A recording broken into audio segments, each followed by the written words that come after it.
Monsters. The boys all around me thundered their approval, their bloodlust ignited, and I stood over Fritz feeling their hunger for more violence. I panted with the deep, furious heave of a prize fighter ready for more. I wanted him to get back up, wanted to hit him again, to punish him for picking a fight with me. I wanted to punch him, kick him, bite him. I wanted to hurt Fritz, deeply and permanently. I blinked, realizing with a start what I was thinking. I shook my head, trying to clear it. How had I slipped into being one of these monsters so easily? How had I forgotten so quickly that I was a human being? I turned to Horst. "It's over," I said. "I won." Horst pointed to something behind me. "Not yet." I turned just as Fritz connected with a right hook to the side of my head. The blow staggered me, made my eyes cross, but I didn't go down.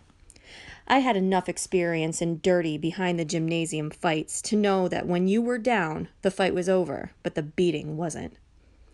I kept my feet while Fritz came at me again. There was a dull look in his eyes now, as if my punch had knocked something loose in his brain. I guessed it was his common sense. Fritz opened himself up again, and I punched him in the nose, hard. Blood spurted all over his clean, pressed Hitler Youth uniform, and he dropped to his knees, one hand on the ground. The monsters around me howled. They'd finally gotten to see what they came for. "It's over," I told Fritz. "Stay down." Fritz got back up. I punched him in the gut before he could even take a swing at me. Fritz doubled over and crumpled to the ground again.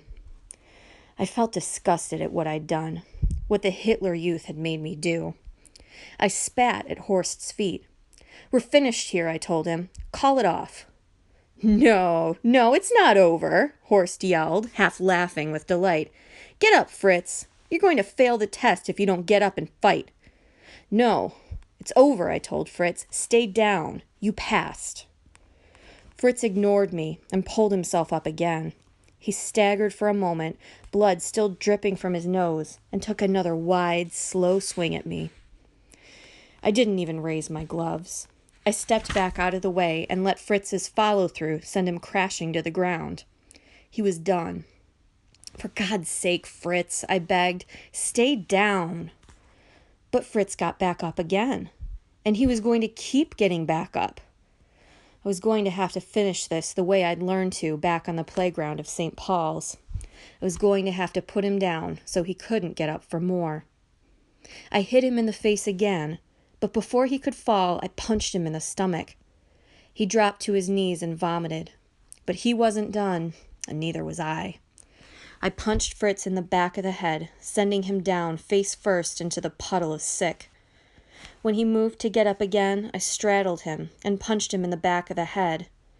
The laughter and the jeers from the other boys dwindled away to nothing as I punched the back of his head again and again and again.